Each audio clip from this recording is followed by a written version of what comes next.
Company से मुआवजे तक की गारंटी नहीं कर पाई है। सरकार कहती है कि भाई ढिंढोरा पीट रहा है मोदी जी का।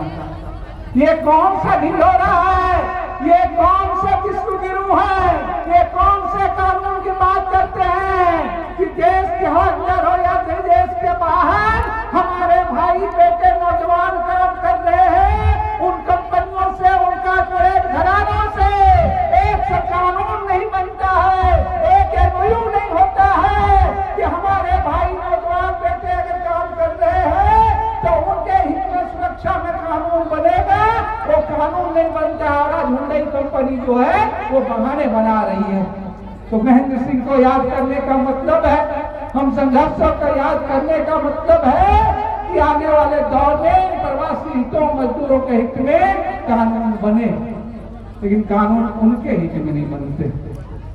एक देश एक कानून कहने वाले कानून किनके हित में बनकर बना रहे हैं कि आपके बाल बच्चे भाई नौजवान जब काम के तलाश के लिए बाहर जा रहे हैं तो पुराने सब कानून बंद किए जा रहे हैं, काम के घंटे निर्धारित नहीं किए जा रहे हैं, उनकी न्यूनतम मजदूरी निर्धारित नहीं की जा रही है। वहाँ उनके साथ घटना हो, अपमान हो, लूटन हो, 100 से कम लोग हो तो आंदोलन लड़ाई यूनियन भी नहीं चला सकते हैं। वो अंबानी अडानी के हितों में कानून बना रहे हैं और आपको एक देश और एक कानून की बात कर रहे हैं।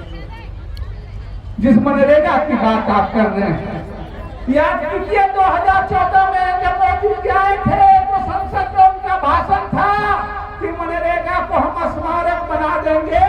और सिर्फ झारखंड का उदाहरण देख लीजिए तो 2014 से अब तक मनरेगा की मजदूरी नहीं बढ़ी और अब तो नाम तो बदल गया।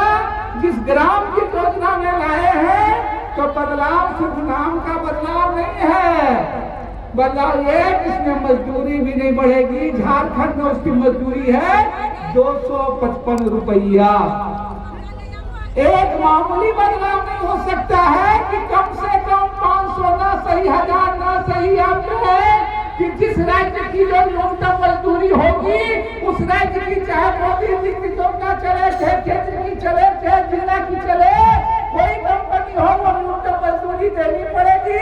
लेकिन राज्य की न्यूनतम मजदूरी 455 रुपये है, लेकिन जो ग्राम की योजना है उसकी मजदूरी 255 रुपये होगी। आप समझ सकते हैं। हाँ, पैसा जो है राज्य सरकार से 40% 10 से देना होगा। किस राज्य सरकार से